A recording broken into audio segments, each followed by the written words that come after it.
Good evening, everyone. Mr. Secretary, thank you so much for being with us. What we thought we would do is the Secretary and I will have a conversation on some of the issues of the day. We'll probably go about 35 minutes or so. And then probably the last 20 minutes or so, we'll have questions from the audience. The way we'd like to do that is there are 3x5 cards in the audience. Please write your questions on those cards. We'll also take some from the media. They'll be passed up here, and we'll offer them up to you. So we'll try to start on time and end on time. So let me begin with the National Defense Strategy, which if people have not read, they ought to. It is an extraordinary document. It describes the present time as one of global disorder. It talks about the decline of the rules-based international order established at the end of the World War II. And we see that disorder today in the headlines, whether it's about Russia, North Korea, Iran, and in a different way, China. All of which has contributed to what the National Defense Strategy characterizes as the most complex and volatile security environment we have experienced in recent memory. Mr. Secretary, as you survey this landscape, how do you prioritize the challenges to American and global security? And you've talked about alliances as our partner in dealing with those challenges. How do you assess the health of our alliance relations today in order to serve that role? First of all, thanks for doing this, Steve. And President Nancy, it's good to be here. You know the regard that the Department of Defense has for this organization. You have time to reflect and think, which is unusual in this town. So we really appreciate that. How did we look at the threats in the world? We looked at them really from three different angles. One was power, one was urgency, and one was will. Because we're in a competition of sorts to maintain this world and turn it over, hopefully, in slightly better condition than we received it. In terms of raw power, right now, I look at Russia and the nuclear arsenal they have. I look at their activities over the last 10 years from Georgia and Crimea to the Donetsk Basin to Syria. I can go on and on and on. There are violations of INF, for example. But in terms of just power, I think it's clearly Russia that we have to look at and address. In terms of urgency, there's two. One is the current fight against the violent extremists. For example, the Defeat ISIS coalition is 70 nations plus 4 international organizations working on that fight that is ongoing. We must continue that character of warfare that is very unusual. We call it irregular. But at the same time, in terms of urgency, is the DPRK, the North Korea nuclear and missile programs that are clearly a violation of international sanctions, are clearly a threat to peace and stability. In terms of will, clearly it's China. Now, in China's case, we look at it as different than Russia. Russia wants security around its periphery by having insecurity with other nations. They want a veto authority over the economic, the diplomatic, and the security decisions of the nations around them. China, on the other hand, seems to want some sort of tribute states around them. We are looking for how do we work with China. I think that 15 years from now, we will be remembered most for how did we set the conditions for a positive relationship with China. And in that regard, we look for where we can cooperate, and we will cooperate where we can. You see that in unanimous Security Council resolutions on denuclearization of the Korean Peninsula, but we will confront them where we must. For example, freedom of navigation in international waters and that sort of thing. I've met with my counterpart both in Beijing and in Singapore 10 days ago, and he will be here a week from now to continue that dialogue as we sort it out. So how do we look at our real strengths here? Our real strengths are the network of alliances and partnerships around the world. And in that regard, quietly below the radar of what is often in the public domain, I'll just run through what I've done in the last 30 days. In the first week of October, I was at NATO, our most important alliance. 29 nations that work together. Every one of them has its own interests, its own perspective. But at the end of the day, NATO is stronger than ever in terms of 27 nations clearly raising their defense expenditures, nations that were aligned with us when I rolled out the nuclear posture review. I can go on. It's a strong alliance, and it's getting stronger. My next trip was down to Cancun, where I met with the Latin American, South America, Central America, Mexico ministers of defense. I look back on 2017, I thought that was a pretty crummy year for democracy around the world.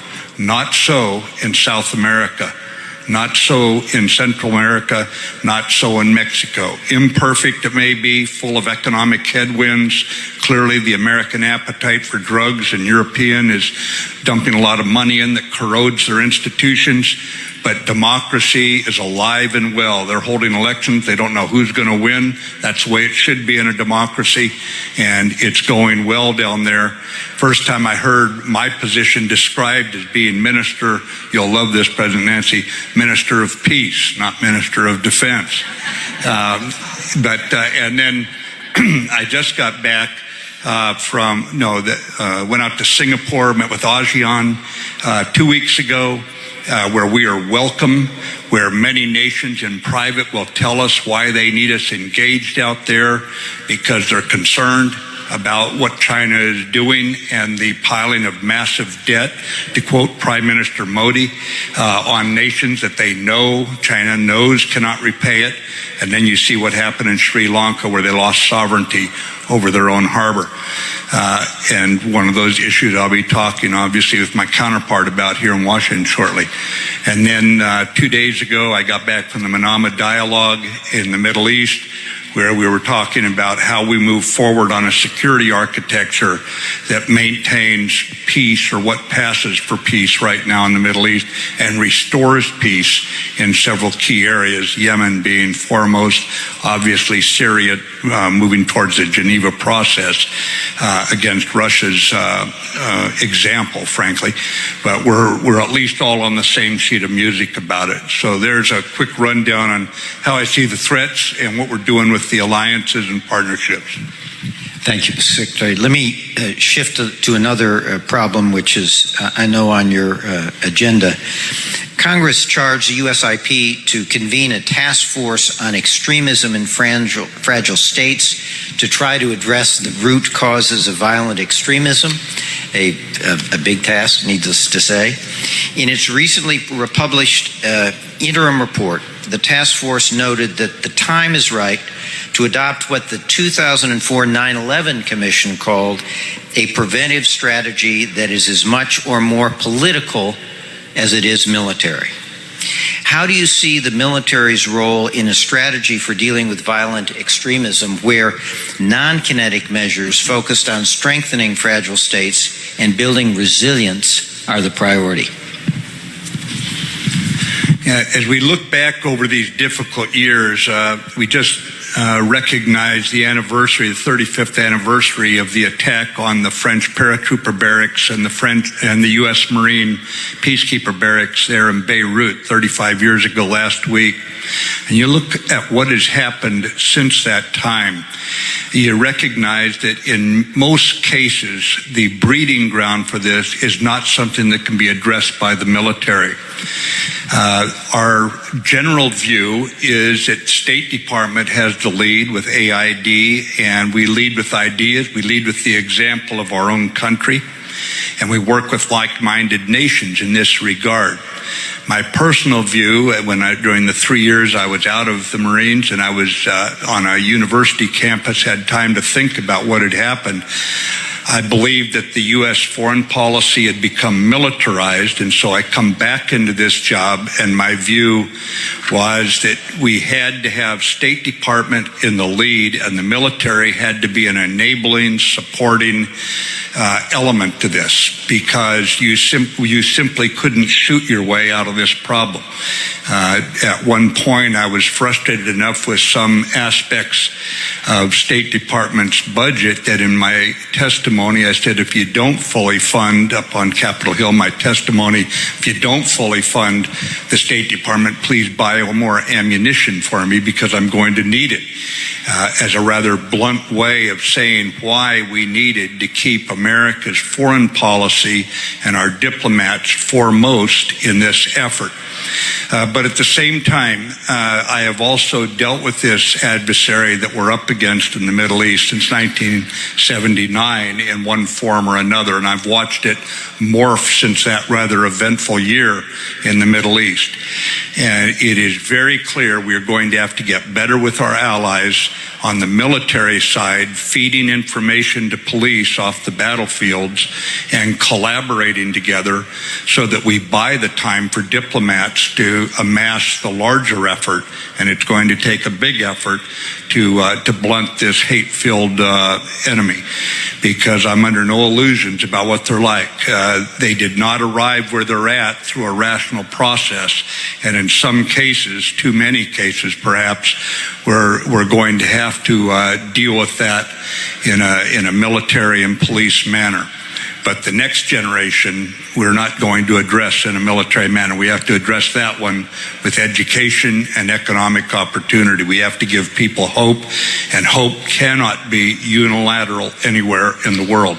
If it is unilateral, you're simply breeding the antibodies to what you're trying to do. It's going to have to be multilateral, it's going to have to be inclusive, and the military's got to remain steadfast while supporting, in every sense of the word, not just with its military alone activities, but with its enabling military activities. It's going to have to be supporting State Department.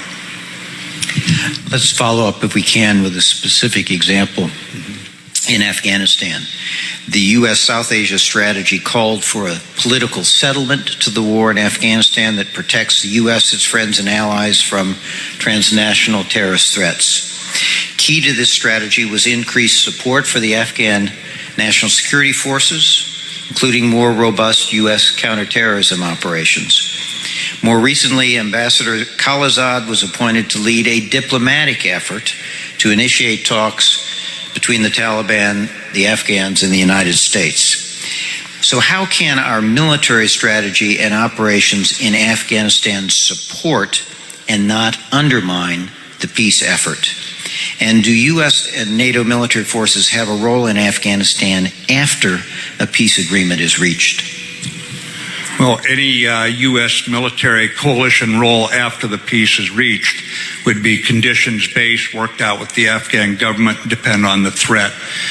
But when we put the strategy together, ladies and gentlemen, what we did was we put something together we called the 4 R's plus S, S being sustain it. First R was to regionalize the approach. You did not start with Afghanistan, come up with a strategy, say, well, I guess now we better look at the countries around it and see what do we do as far as their inclusion. We started outside and worked our way inside. Next, we recognized we had to put more troops in. But the reason we had to put more troops, reinforce it, the second R, was for the third reason. Realign those troops to supporting the Afghan security forces directly by training, advising, and assisting. What we had done is created an army, and then we pulled the training wheels off too early. And in that I mean that only the Afghan special forces had mentors from NATO nations with them. And every time they went against the enemy, the Taliban, they won against the enemy. But spread out in penny packets around the country were Afghan security forces that we had pulled all mentoring away from.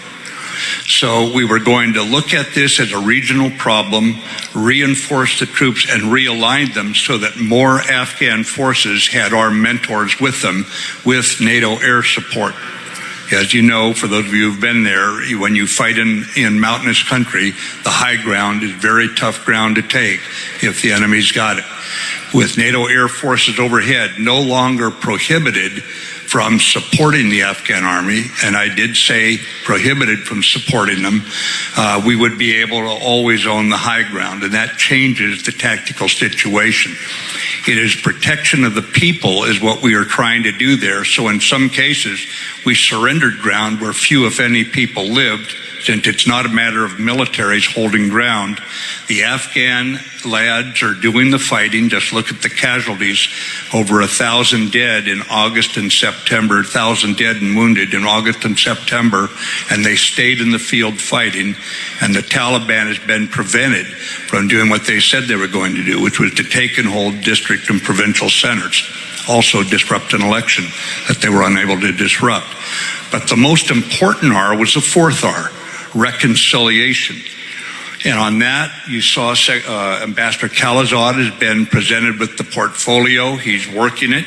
As those of you who know him, he's a force of nature.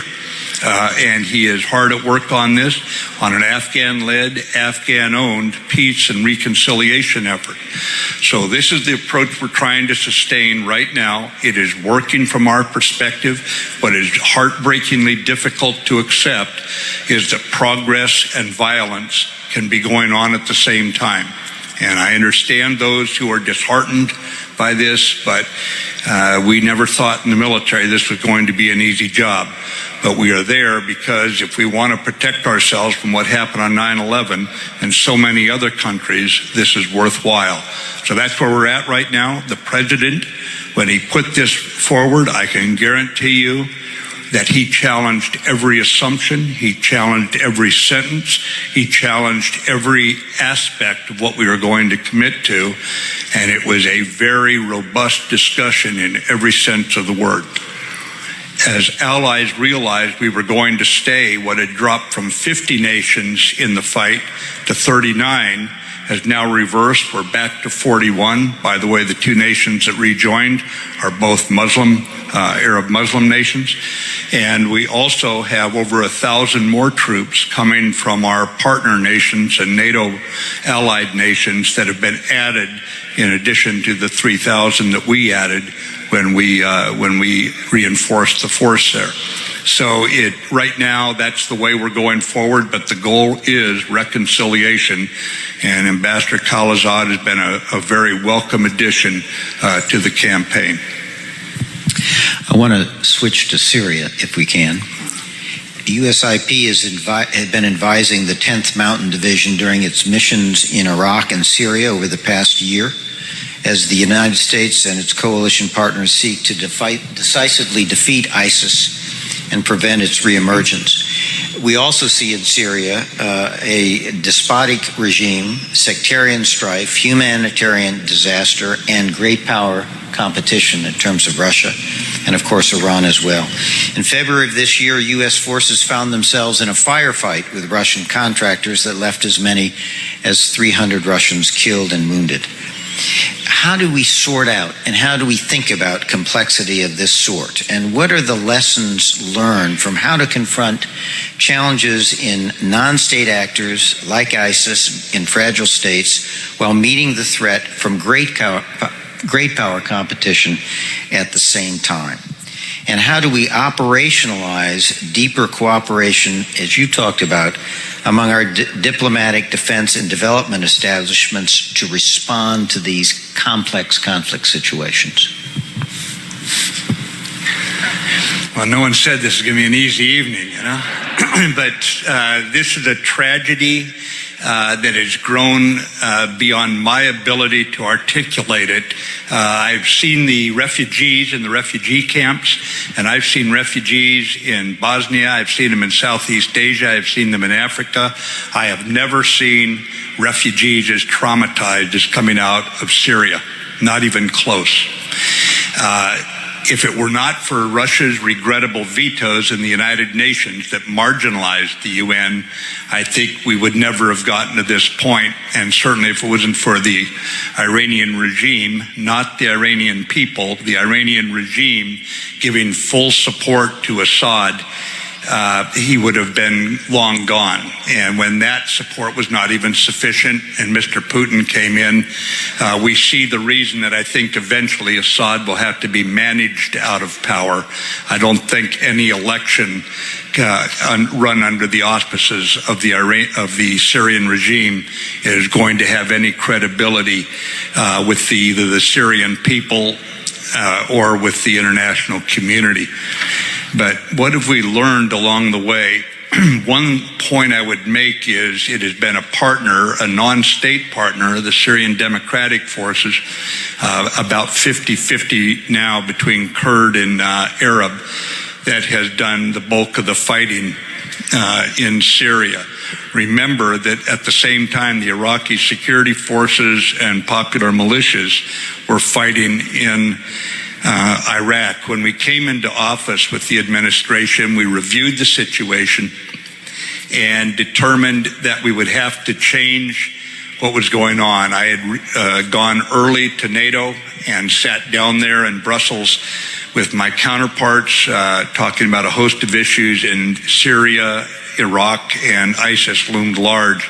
And it was clear the foreign fighters returning home with the veneer of civilization long rubbed off them were going to be a strategic assault, basically, on our European partners and other parts of the world, Africa, Southeast Asia, that sort of thing. So we changed the tactics from what I would call attrition warfare, where you push them out of one place and they fall back, then you push them out of that place. We took the time to surround West Mosul, Tabqa, Talafar, Raqqa, surround it first and then move against it, and trying to get the civilians out of the way, the non-combatants, the innocent out of the way, because every battlefield we're in over there is also a humanitarian field. We were not always successful at that. We remember we're up against an enemy that is merciless and used in many cases the locals, the innocents, as shields. And we did our best to avoid those deaths, but some of them, as a consequence of war, were more than we ever wanted to see happen, but it was part of the fight. As we moved against them, and they're now down to less than 2% of the ground they own, we can see that the most important effort is the sustaining. In other words, after we go through and we push them out of the area, you must immediately create local security forces in order to hold the ground, and then get locals back into positions, community councils, so that locals feel like they're now in control. The international community has actually been very helpful. We do have the money to help the people who are trying to recover, but it's just emergency services inside Syria. Inside Iraq, where we have a government, and they did go through an election, as you're aware, they're putting a government together. There we have a government that we can support. In Syria, we have to support the locals, and then we're going to have to work through the Geneva process to make a way forward for Syria. We are committed to it. Russia's best efforts to divert it into Astana process or Sochi have not produced anything worthwhile, and so we're calling on Russia to support the UN Geneva process and Stefan de Mistura's efforts there. Will they do it? I think eventually it's in Russia's best interest that Syria not be the cauldron of violence that it is now, so we're going to keep pressing on it, supporting the UN in their effort. Let me ask you a related question. There's been a lot of discussion about Iran wanting to create an arc of influence, if you will, from Tehran all the way to Beirut, and the possibilities that that could be disrupted in Iraq and particularly Syria. Could you say a little bit about what we're doing to counter Iranian influence in Syria and to frustrate their ability to establish this kind of strategic arc? Well, our authority to be in Syria right now is clearly on the Defeat ISIS campaign. That is the authority I have from the president. That's the authority of the Congress under the authorization for the use of military force. And that is the only specific military purpose that we're undertaking there. Now, at the same time, Secretary of State Pompeo taking the lead as he should in something like this, has doubled the number of diplomats in the liberated parts of Syria. Brett McGurk has been magnificent at orchestrating the international coalition, including the funding for the emergency services, and that continues to go on. Now, will that in itself, by getting the locals empowered to represent their own communities, to defend their own communities against a return of ISIS, in itself stop the Iranian influence? No, it will not. But that is where the Geneva process comes in to say, Iran, you have no business in Syria. You've not been helpful there. Your militia that is destabilizing in Lebanon against the government, the Lebanese Hezbollah, and their fighters inside Syria, and ones like that need to get out of Syria if we're going to have peace. Inside Iraq, I think it's a matter of the United States and NATO training mission Iraq, a NATO element that's going to make the Iraqi military something that stands up for Iraq and is not reliant on the goodwill of the Tehran regime. Again, this is not a contest with the Iranian people.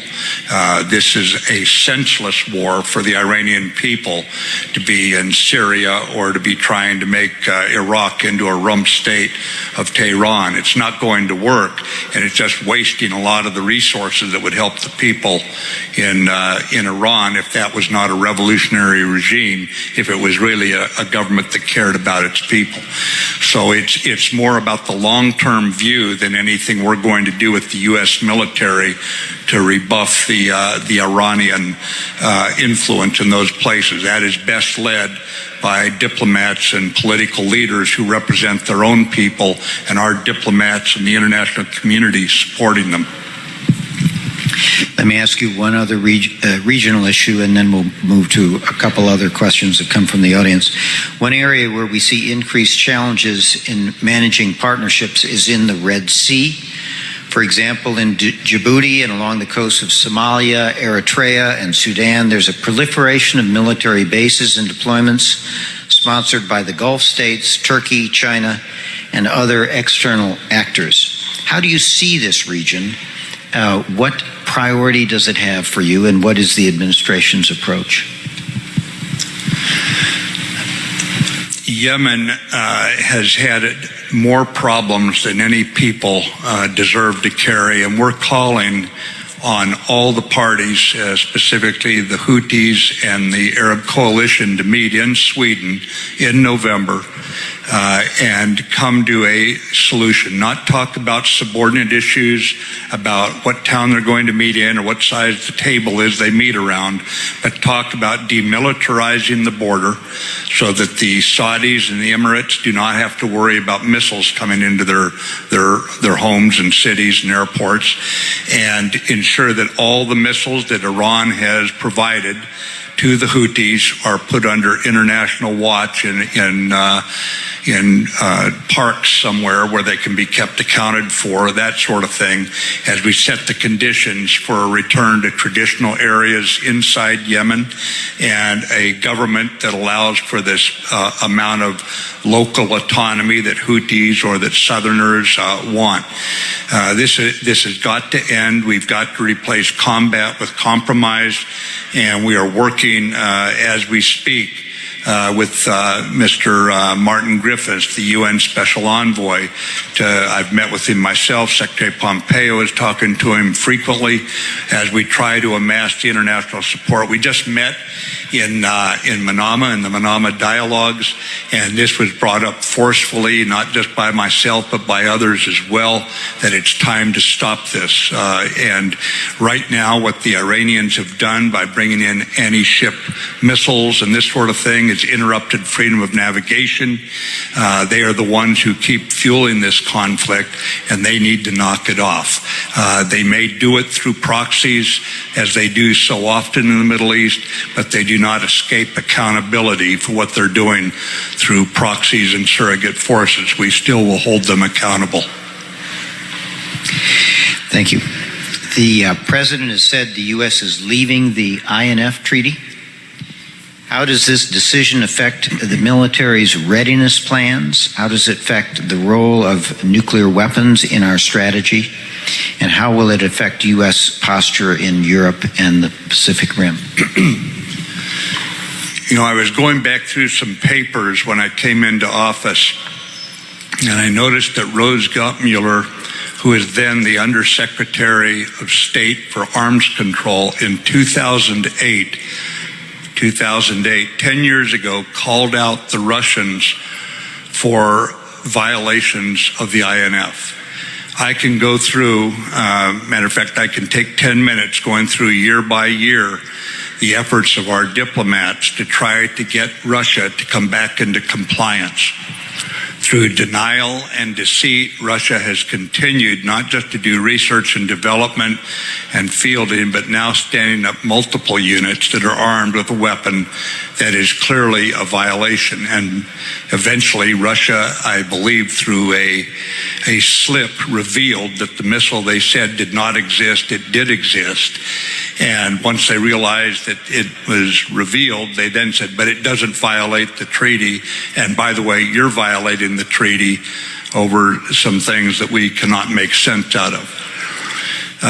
We have done everything we can, I think, diplomatically. The diplomats are still trying, by the way, as we speak. We have made it very clear that when two nations sign a treaty and one violates it and even denies the violation and then continues violating as they field the weapon, that is an untenable situation. It also jeopardizes the trust you need for any other treaty. So right now, where are we? We came out with our nuclear posture review. We went around and talked to all the nations in the NATO alliance, plus other partner nations, about what was in it, took their ideas on board, and when we rolled it out, it was received generally across the board and in the U.S. Congress with support.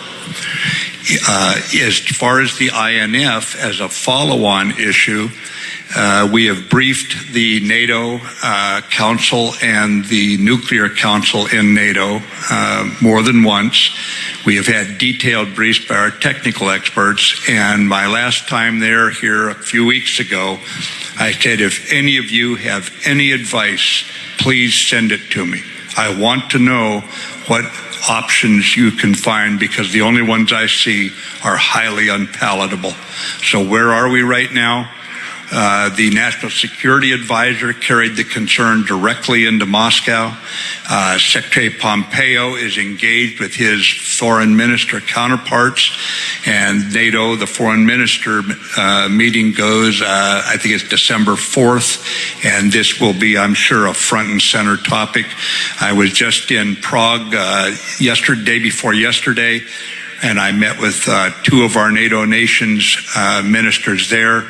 I met with two other NATO nations when I was in Manama last Saturday, and we are doing everything we can to try to find any option. And if any of you have any good ideas, please send me an email. It seems like every nut in America has my email address. I'm sure you can find it, and send it to me. I don't think this is the military. This is the U.S. military. We belong to you. We're accountable to you. If you have any ideas, please send them. And that goes for our allied officers in this room as well. I don't think all the great ideas come from the country with the most aircraft carriers. If you have ideas, please tell me what you recommend. But we will continue to collaborate very, very closely with our allies and consult with them. And that's both through the ministers of defense and the ministers of foreign affairs. What does it do to us in terms of military terms? I don't want to go into too much detail, but there are options, both symmetric and asymmetric, that are available. So I am not committing to anything right now. That's a grave decision that the president will take counsel from all of us, and it will be up to President Trump. His views on nuclear weapons, I think, are pretty well known, that he hates them, and we'll be working this issue with him. Thank you. This is a question from our audience. Currently, I see competitors and adversaries relying on illicit trade influence, and messaging to win their national goals without military conflict. How do you see DoD and the U.S. government competing and winning in this very different age? Illicit trade. Illicit trade, influence, and messaging. Yeah. First of all, I have an organization that's probably got 95% of our cyber capability in the U.S. government, called U.S. Cyber Command, obviously. And the number one mission that U.S. Cyber Command has right now is the protection of our election infrastructure and blocking or aiding the blocking and identification and blocking of the influence campaign. So we reveal, obviously, a lot of this information. We keep track of it. We work with private internet providers, content providers. You know their names. And we alert them via the FBI, the police, the law enforcement effort. But right now it is a all hands on deck at Cyber Command effort to keep our democratic processes free and unencumbered. It's very difficult because we have freedom of speech in this country, and how do you ferret out what's going on from foreign countries that are actually using basically biased information or false information to incite cleavages inside our own society. It's going to take an informed electorate in order to maintain this. This is not something that the military does alone, but certainly the military has an obligation to protect the country from that sort of thing and to alert the FBI and the Department of Homeland Security when we see it coming. So we're working hard at it, but it's an area that we have got to balance our constitutional freedoms and not inhibit those, even as we try to maintain the integrity of the election and of the campaigners' messages, so they're not having their message misconstrued by others. Tough issue, but we're up for it, and we're looking forward to it, because when it comes to protecting the country, it's, in this day and age, it's not just about guns and ships and that sort of thing. This is a very powerful weapon in the hands of people who know what they're doing, and our adversaries do. Mr. Secretary, I want to move to space for a moment. And this is a question from the audience. With space now being considered a warfighting domain, what do you think our objectives should be? And from a planning perspective, what are some new factors planners should think about when considering space, time, and force? Yeah, space has definitely become competitive. We watched when the Chinese shot their obsolete satellite out of the air, or blew it to pieces, and we've watched other nations putting capabilities into space. And I would just tell you that it's basically two-pronged. One, it's defend. We have to defend what we have in outer space that is used for navigation, communication, peaceful purposes, commerce, banking, all these kind of things, and military intelligence, surveillance satellites. We're going to have to put satellites up that can be defended or can be resilient against attack, resistant to attack, or can be replaced swiftly, that sort of thing. So we're going to have to defend what we have. But also we're going to have to be prepared to use offensive weapons in space should someone decide to militarize it and go on the offensive. You cannot simply play defense. No sport in the world, competitive sport in the world, can just play defense and win. And this is not an area that we want to be second place in. So the points I would make are that first, that we're going to need some sort of I would call it concept of how we're going to conduct ourselves in space. That's all of us internationally. What are we going to do?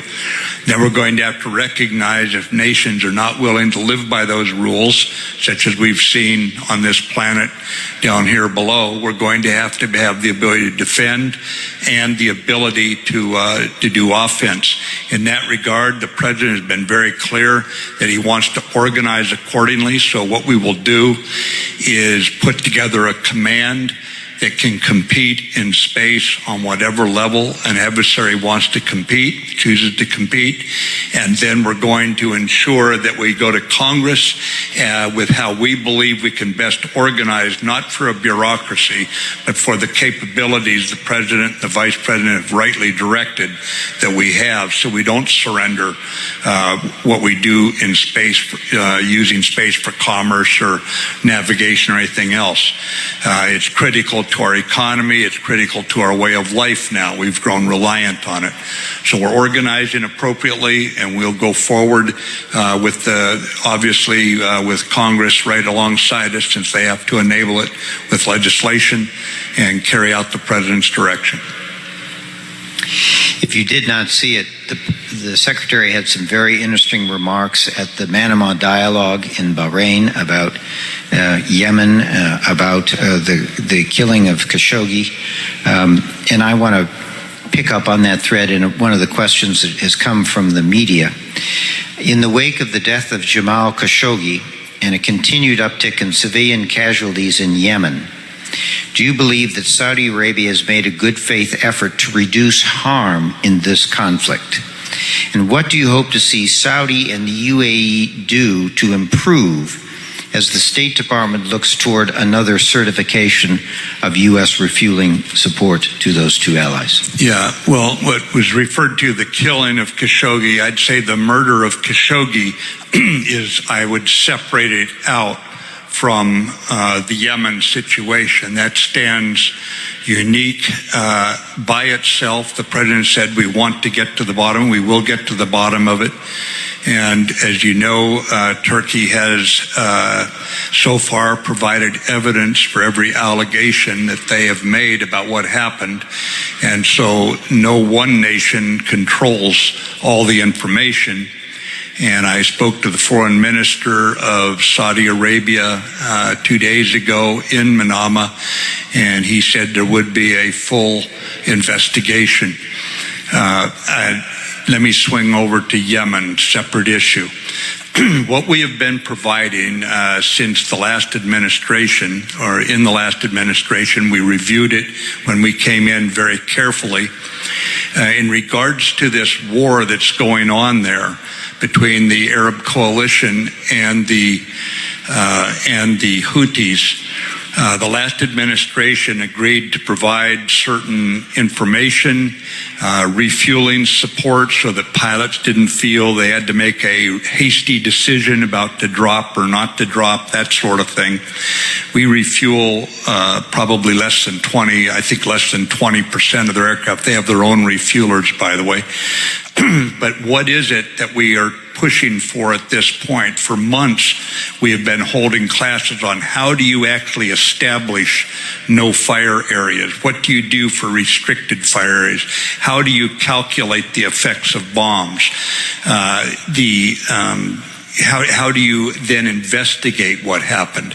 Some people have a very high expectation, as demonstrated by the U.S. or the NATO air forces, of what can be accomplished. And we have achieved, through enormous effort, training, technology, and putting it all together. Even then, we've had mistakes. But in our forces, we have set a standard that is very high. The commander of the Royal Saudi Air Force has been going from base to base as we continue the training and the conferences for them, and he's looking his pilots in the eye, explaining that there is never a reason to drop if they don't think they can hit the right target. Now, war, I will just tell you, I've got a little experience in it, is basically one tragedy piled upon another tragedy. You know, welcome to war. But our goal right now is to achieve a level of capability by those forces fighting against the Houthis that they are not killing innocent people. The longer-term solution, and by longer term, I mean 30 days from now, we want to see everybody around a peace table based on a ceasefire, based on a pullback from the border, and then based on ceasing dropping of bombs that will permit the special envoy, Martin Griffiths, who's very good, he knows what he's doing, to get them together in Sweden and end this war. That is the only way we're going to really solve this. Improved accuracy of bombs is still a war. So we've got to move toward a peace effort here, and we can't say we're going to do it sometime in the future. We need to be doing this in the next 30 days. We've admired this problem for long enough down there, and I believe that the Saudis and the Emirates are ready. And in fact, had the Houthis not walked out of the last effort that Martin Griffiths had going, we would probably be on our way there right now. Secretary, this is a question from Peter Nielsen of the Embassy of Denmark. You spent a lot of time and energy in strengthening cooperation with allies and partners. What do you see as the major accomplishments in this area, and what are the challenges and opportunities looking forward? You know, it's been eye-opening as I came into this job that I never aspired to. I'd never met President Trump before he called me back to Bedminster as president-elect and met with him. I had my views. I was out at Stanford University, and I had time to study. I did not realize just how much other nations, I'd read about it. I did not realize how many other nations look to us as a calming or a confidence-building partner for them. And wherever I go, I find from South America to the Middle East, certainly to the Pacific, certainly in Brussels at the NATO meetings, that they all want us to stay. They all want us to keep at it. So where are we right now? I went to NATO, my first meeting there. I'd been a Supreme Allied Commander before in uniform. I knew many of the people there on the staffs, knew many of the principals sitting around the table from my previous days. And I assumed when I went there, I was going to lose some rapport with nations representatives who represented their own nations, their own nation's interests. So when I said there was no way I could go back to America and ask American parents to care more about the freedoms that European children enjoyed than European parents did, that they were going to have to pay a modicum for the best defense in the world. And what is that modicum? 2%. I recognize that only leaves 98% for everything else, but I think we can afford 2% for what grew out of the Renaissance and the Enlightenment to survive in this world. And I think we have to recognize after 2014 especially that things began changing, that it was no longer the same Europe that it was before Putin began his adventures and terrorists began shooting up the streets of Paris, Brussels, and elsewhere. I expected to lose rapport. I did not. Now, ladies and gentlemen, I'd heard this first when I sat behind Secretary Perry when I was his executive secretary in 1990. Rudy, what was it? Back in the last millennium, 1997, I think. I'd first heard him say that you have got to be paying more. We cannot continue to carry this. Well, I heard it also from Secretary Cohen. I heard it from Secretary Rumsfeld. I heard it from Secretary Gates as a 4-star when I was a NATO Supreme Commander. This was not a new message. The difference was the extremely strong statement of the president that it had gone on long enough. And I was trying to think of how to put it to our allies where it was not adversarial. It's not about being adversarial or antagonistic. And I was coming out of Denver on my way east to go through Senate confirmation. And you've all heard it 100 times. You know what I'm going to say. The stewardess got up and she said, in the event we lose cabin pressure, the masks will drop. Put your own mask on first and then help those around you. What I would call this is when we talk about America first, it's not America alone. We are trying to get our own economic house in order, our own fiscal house in order. We're putting our own mask on first so we can help those around us. We are not a worthy ally. We are not a worthy partner for you allies in the audience if we are not on a fiscally sustainable, economically vibrant path, because no nation has maintained its military wherewithal that didn't keep its economic and fiscal house in order. So that's the approach we're taking. It has not cost me the rapport I anticipated. In fact, in the alliance today, like I said early on, 27 of 29 nations are raising their funding. And in fact, all 29, if you look at the overall, what they account for in terms of defense spending, all 29 today are raising the amount of money they commit to defense. So I'm relatively optimistic about where we're at right now with allies, with NATO being, I think, a very representative example of where we're at. Hasn't been easy. Been a lot of strong words, but that's what democracies do with each other. They stand up and say where they stand. At the end of the day, though, we are together 100% when it comes to putting German battalion into the Lithuanian forest, and a dozen other NATO nations are there under the German lieutenant colonel's command, who is serving under the Lithuanian brigade commander's command. You can see NATO working from the front edge of the Baltics all the way back to Brussels and in the nation's capitals. I went on a little bit of length, but you can see I only have 3 lines of effort. Make the U.S. military more lethal, build stronger partnerships with our partners and allies, and reform how the Defense Department does business, so I can look you all in the eye and say we're spending your money properly and we're getting more lethal out of it. And I would just tell you in that regard, for the first time in 70 years, we're having an audit done of the U.S. Department of Defense, so I can look you in the eye and say, in the midst of all this, we're not taking your money and flushing it down the drain. We're going to find a lot of problems in that audit. We're going to tell you about them. We're going to fix every one. Mr. Secretary, I want to ask a last question. And thank God.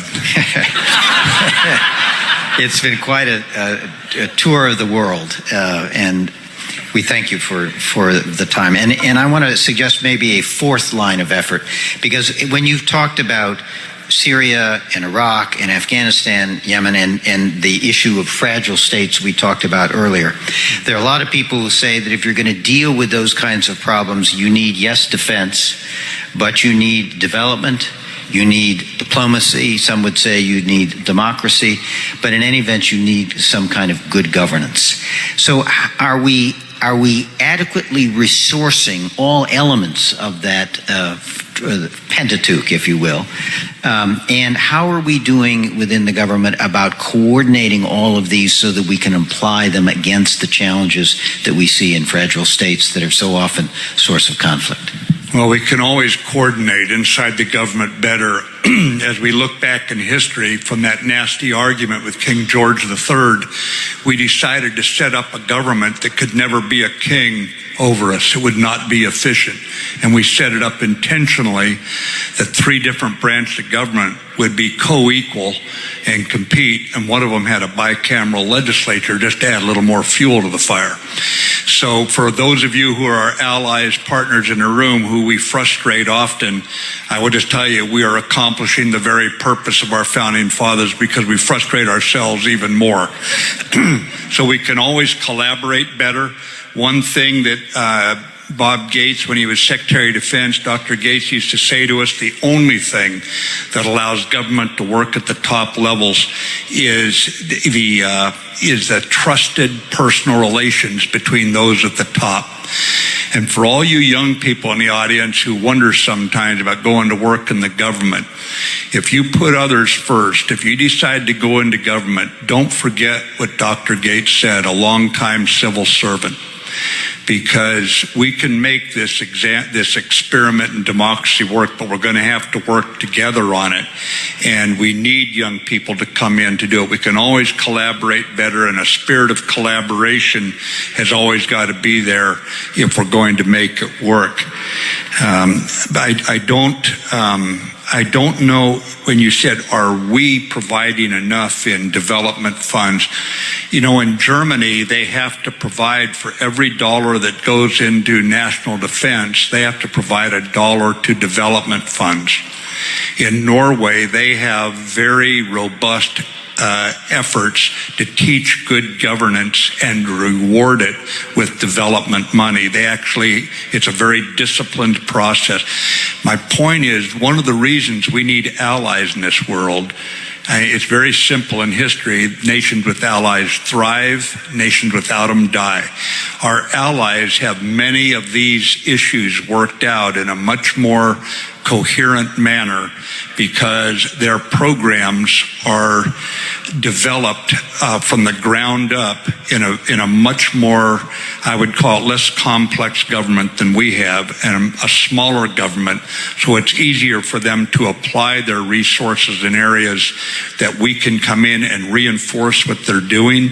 We can work together with them and get a much better return on the effort, but we're going to have to work with allies. No one nation on its own can defend itself. No one nation on its own can deal with bad governance or criminal transnational criminals or something like that. We're going to have to work together. So are we doing enough? I think together we probably are, but we could be a lot more coherent on the national and international level. And we're going to have to stay committed to it. But thanks very much, Steve. It was a tour de force. Please join me in thanking Secretary Mattis for his time tonight. Thank you so much. You did great. I don't know how you do that.